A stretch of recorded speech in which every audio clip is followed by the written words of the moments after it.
Nikita's a modern woman who's complex and complicated and unpredictable. It's a series about what's moral, what's not moral, what's good, what's bad. Peter and Roy are two actors who each bring a distinctive atmosphere about them. We really created something that's a little different, that's unique. It dealt with a lot of things that were really happening out in the real world.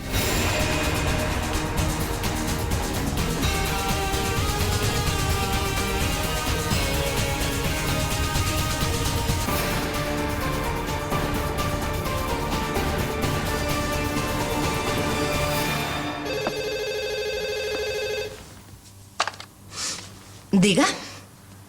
Josephine. We developed a script for USA Network.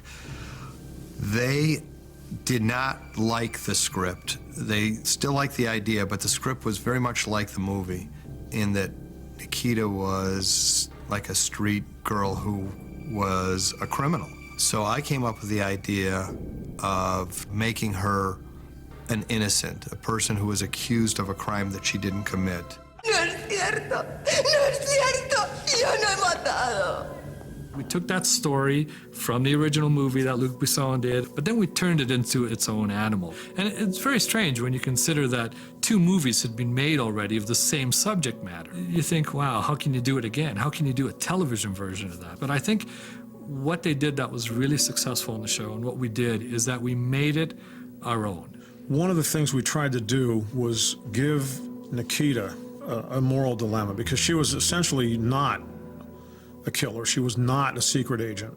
Well, they turned her into that, but by nature, she was a basically decent person. So that was always the tension in the show. How far will this decent person go to survive? And if she goes too far, will she be able to retain her own sense of decency?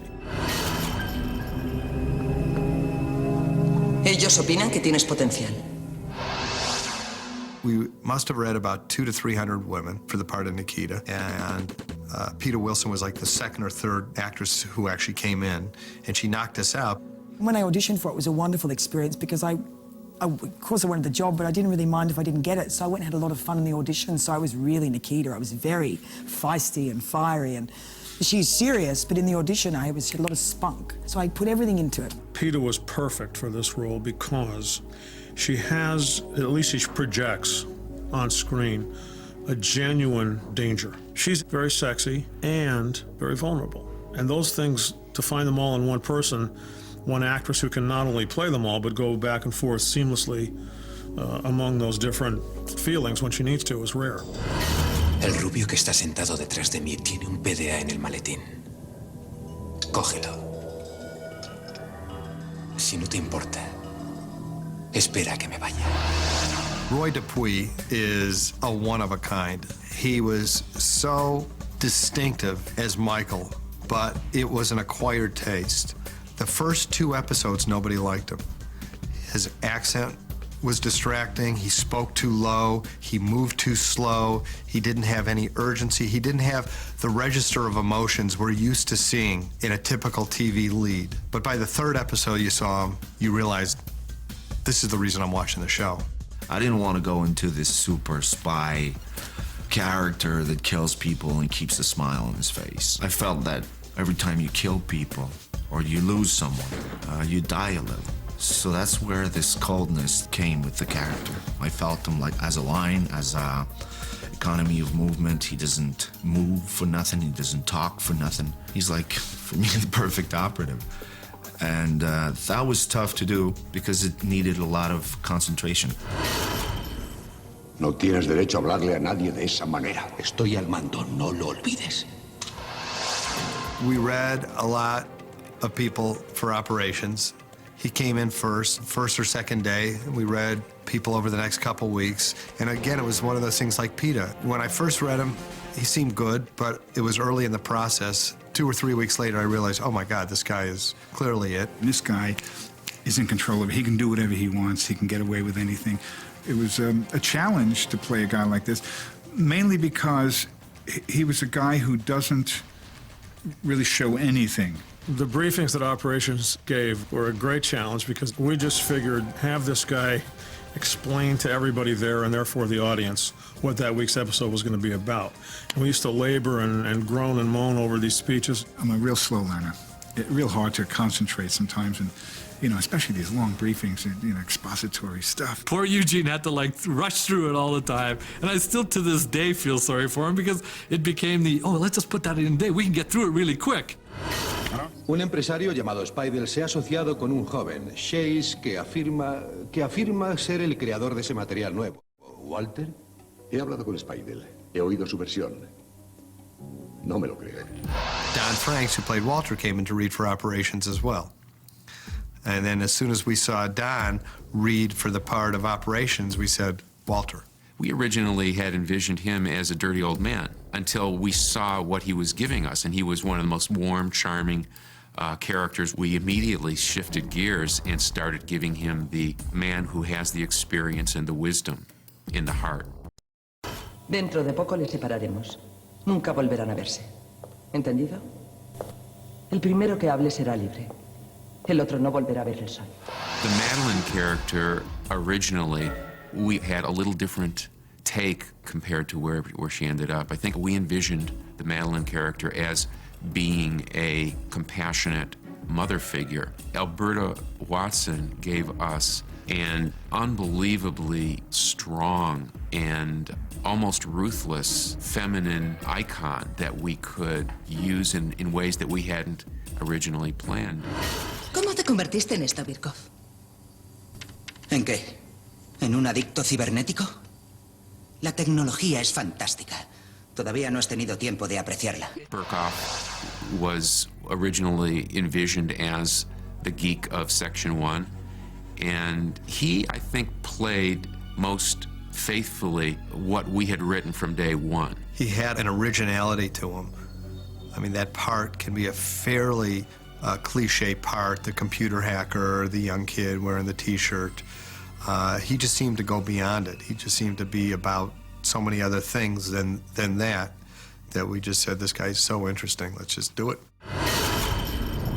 The very first shot we ever did on Nikita was Peter Wilson in the front of the limo, turning around, and she has a gun, and she, actually smiles at them, which right away set her character. We hit a magic formula between Peter and Roy and Michael and Nikita.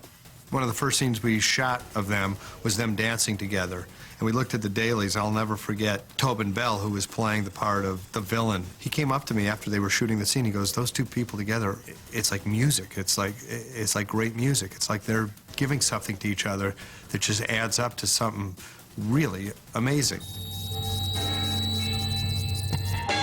Prepárate.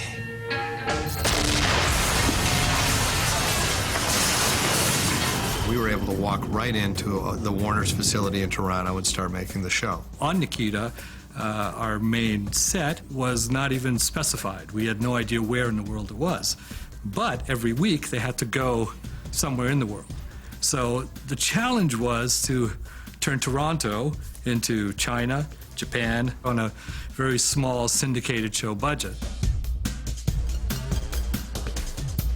We paid a lot of attention to her wardrobe and her hair and all that, trying to make it as stylish and hip as possible. You see it in the way they dress. Peter and Lori, our costume designer, together really followed contemporary fashion. And I know in the off seasons, they would go to Italy, they'd go to Milan, they'd go to the runway shows, they would find out what was happening that minute. The character allows for all kinds of different things, and she's modern and futuristic and underground and European, and I think clothes are fun and they should provoke something in you.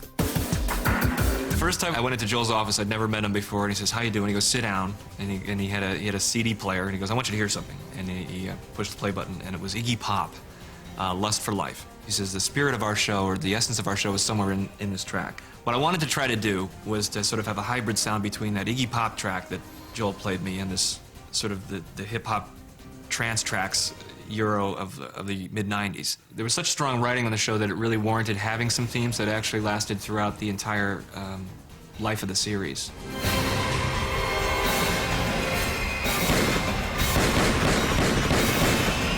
We probably realized we had a hit about halfway through the first season. We were seeing fan commentary on discussion boards and alt news groups. After a while, we started listening to what they were saying, things that they liked, things that they didn't like. One of the more prominent ones was that some fans wanted Michael and Nikita to get together. And we always believed that if they did get together for an extended period of time, that the drama would be lost. The fans know the show better than Adele. If someone asks me a question about the show or any particular show and I sort of glaze over for a second, I say, well, that was show 403 when you, and I'm like, I can't believe the knowledge that they have. They're responding to something emotional, and it's affected them in such a way that they feel the need to give back, just like I gave them a performance.